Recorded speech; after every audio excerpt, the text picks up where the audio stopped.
Hey, I got a serious question for you, especially if you're a parent. What would you do if a corporation for profit that was supposed to help your family, help you specifically, and you and your family were fine, you had already, established things, but because of greed and $400 profit they could make, ultimately destroyed your family, cost your child their father, which that's on partly him, but it is their responsibility as well. What would you do? Would you hold them accountable? Well, this is my story and how I have. And I have to tread lightly here, but Maximus, look the name up. And I live in the volunteer state, and it goes deeper than just the enforcement of the local county district that I'm in. It goes all the way to Music City, and the uppers up in there to hide what was done rather than to just fix it. And I'll go into deep detail, but we did a private test, and I mean, I already knew anyway. But keep in mind, my son's father does have another child that is 4 months older than my son. And these people went as far as to say that I was just ashamed that I couldn't admit that I didn't know who my kid's dad was. Lady, I just told you that. Like, be so fucking for real. If I could just name somebody and get them to pay and make their payments, and it's not even about the payments, I would much rather my kid have their father in their life. And that was what me and him agreed on. Like, he was helping financially, but he was showing up. And that was the thing. Like, I would always rather have that. But, and then to be harassed for the past 2 years now, year and a half, after you claimed that you're not his dad, but you left me for dead pregnant, and you still want to harass me. Like, if you guys go back on my page and watch some of my other videos, you'll get, some idea. You may have seen the duet. I'm going to post it previous to this, and it's what that's talking about. Because I know it's time to speak up and to really get down to the nitty gritty about it. So I hope you can read between the lines a little bit, because you're going to have to be able to here, because there's certain things I'm not going to be able to just outright say.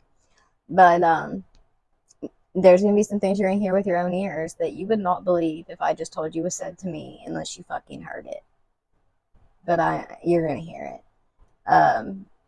Because I'm a Capricorn, baby. I come with receipts. And when I say I come with receipts, and I've been working on this something since 2021, and it's 2024, you best believe if only I had the money for an attorney, they would be fucked. That is the only thing that has saved his ass and theirs. So if you guys want to help change that, you can. But my primary reason for sharing this, first off, is to raise awareness and to hold these people accountable in one way or another. And second of all, God forbid if something happens to me, I want my son to know the truth of what happened and why things ended up the way they did, because he did not deserve to be put in the position with a mother who was already physically dying from giving birth and the complications that came, but then to be abandoned, which has psychologically affected him because he was a baby. And he now has, they've noticed abandonment issues at a very young age with him, where he would follow me room to room to room. And when I tell you I was literally left dying in the floor, I was in kidney failure when I got to the hospital by ambulance that my friend called from Florida, because his dad didn't come back to take me like he promised he would. And they released me, and the next day, after they released me, I noticed I didn't feel movement. And I mean, he was moving, but just it didn't feel right. I felt great, but something just wasn't right. And I begged to be taken to the hospital, and sure enough, he was decelling. Long story short, he had a true knot in his umbilical cord, and he was dying. And he would have died within 24 hours had I not went back.